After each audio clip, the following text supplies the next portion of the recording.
flamme jumelle, blocage, peur, larmes retenues, le vrai coup du silence. Hello, hello, chère féminine, je vais te parler dans cet audio du silence sur le parcours de flamme jumelle et notamment le silence trop longtemps gardé de la féminine. Alors j'aimerais t'interroger. Et si le silence de ton autre n'était que le reflet de ton propre silence intérieur? La féminine première éveillée au lien est une femme blessée qui n'a pas pu s'exprimer sur ses émotions, je dirais, depuis toujours, parce qu'elle était face à des figures d'autorité qui étaient émotionnellement indisponibles ou immatures émotionnellement et dont l'hypersensibilité de leur enfant était considérée comme la pire des faiblesses. Alors la féminine a contenu ses émotions comme elle le pouvait. Elle les a gardées silencieuses malgré un chaos intérieur difficile à contenir.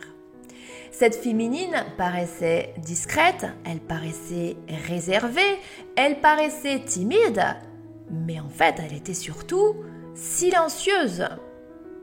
Alors, lorsque son autre la voit son intériorité, s'intéresse à qui elle est, eh bien, la féminine se sent comme agressée.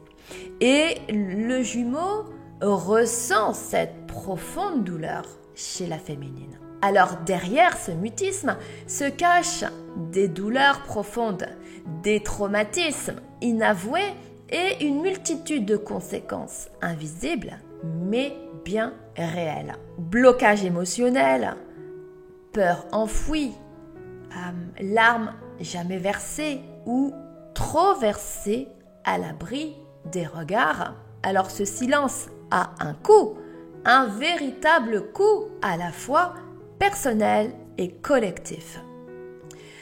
Alors, il est temps de le reconnaître, ce silence. Il est temps de le nommer et d'en comprendre les mécanismes. Je vais t'expliquer cela en 6 points et reste bien jusqu'à la fin parce que ces 6 points sont importants et le 6e est absolument fondamental. Avant de t'expliquer cela, si tu me découvres aujourd'hui, je m'appelle Manuela, je suis thérapeute et guide quantique spécialisée en libération des émotions bloquées pour les féminines, en éveil spirituel et en parcours de flamme jumelle, des féminines qui sont ultra sensibles depuis toujours et qui aujourd'hui ont vocation à se réunir à cette ultra sensibilité pour ne former qu'un.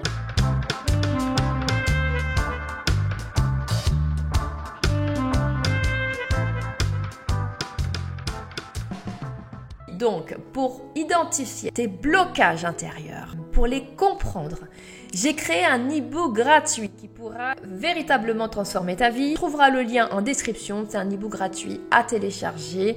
N'hésite pas à me faire un retour sur les apports que tu en as obtenus. Alors commençons donc tout de suite avec le premier point essentiel concernant le silence de la féminine.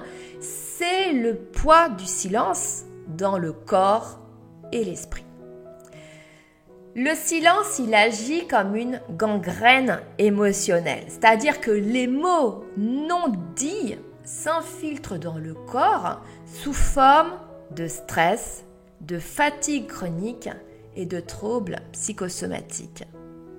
Les traumatismes enfouis non exprimés provoquent souvent de l'anxiété, de la dépression ou même une dissociation.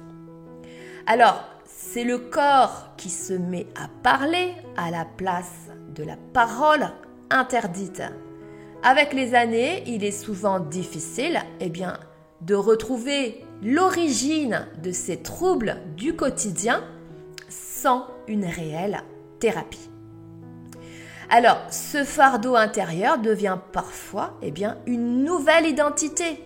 La femme silencieuse finit par croire qu'elle mérite son silence, qu'elle est trop fragile, qu'elle est trop sensible pour dire les choses. Le point numéro 2, les blocages émotionnels et relationnels. Les blessures non exprimées créent des murs dans les relations. Peur de s'attacher, de faire confiance, de se montrer vulnérable. La féminine blessée peut aussi avoir du mal à exprimer ses besoins, exprimer ses limites ou à affirmer sa vérité. Ce blocage peut aussi l'isoler, l'empêchant de créer des liens authentiques par peur du rejet ou de la répétition de la blessure souffrante. La peur de revivre la douleur, c'est le point numéro 3. Le silence devient une stratégie de survie. Ne pas parler pour ne pas réveiller la souffrance. Des mécanismes de défense se mettent en place, comme le repli sur soi, l'humour, l'autodérision ou l'hyper-indépendance. Ils peuvent être des masques pour éviter d'être atteintes à nouveau. Cette peur, en fait, de revivre la douleur, elle empêche la guérison, car elle maintient la femme dans un état de vigilance constante, en attente d'un danger éventuel qui soit n'arrivera jamais, ou soit qu'elle va créer. Le point numéro 4, l'impact du silence sur la construction identitaire. La blessure silencieuse influence la perception que la femme a d'elle-même. Alors elle peut se sentir cassée, détruite, pas assez ou trop compliquée. Cette vision déformée de soi impacte ses choix de vie, ses ambitions, son estime et sa capacité à rêver.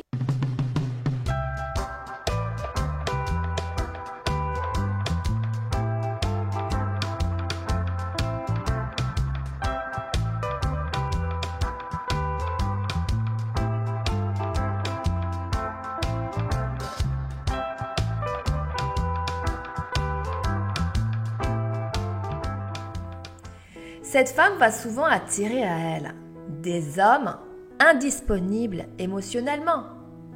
D'une part, parce que c'est son schéma amoureux. C'est le schéma amoureux qu'elle a reçu enfant de ses figures d'autorité. Donc c'est sa zone connue, c'est sa zone de confort.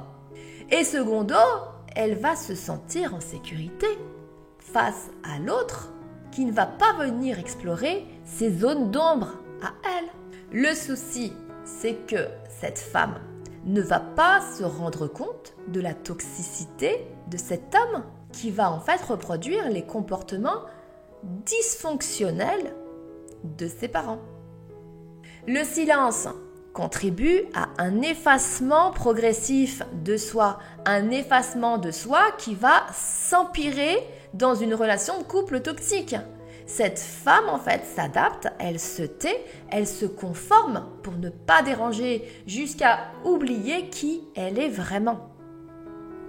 Le point numéro 5, les répercussions collectives du silence des femmes. Chaque silence individuel alimente un silence collectif. Les violences ne sont pas dénoncées, les injustices passent sous silence et la norme devient le mutisme. Cela perpétue des dynamiques toxiques dans les familles, les entreprises, la société, en normalisant la douleur silencieuse des femmes. Libérer la parole permet de rompre ce silence et d'offrir aux autres femmes un modèle de courage et d'authenticité. Le point numéro 6 est le dernier point, un point fondamental dans le parcours de flamme jumelle. Le silence du jumeau, il n'est pas anodin. Il pousse la féminine à entreprendre une guérison émotionnelle et à regarder ce silence intérieur qu'elle porte depuis trop longtemps et qui forme une boule énergétique de protection totalement dysfonctionnelle que le jumeau, lui, voit dès le premier regard. Alors pour conclure, le silence dans le parcours de flamme jumelle, il est chargé de sens. Il n'est pas seulement une absence de mots. Ce sont en fait des cris étouffés, des mémoires figées, des parts de soi laissées en suspens.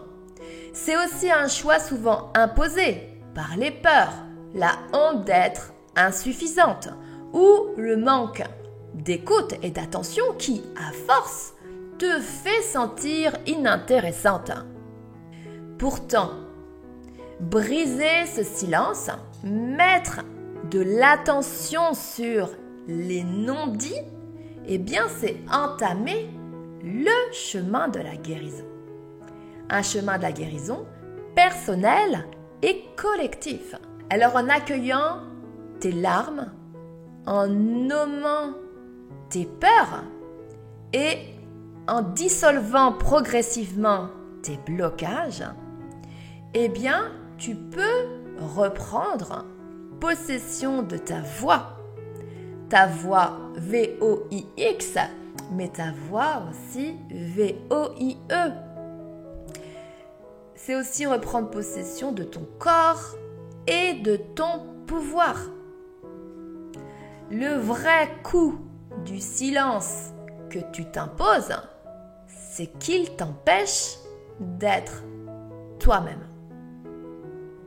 Si tu as aimé cet audio, pense à le liker, pense à le partager à une autre femme qui aurait besoin d'entendre ces mots. Pense à télécharger ton e-book gratuit sur les blocages émotionnels. Il pourrait véritablement changer ta vie. Je t'envoie tout plein d'amour et je te dis à très vite.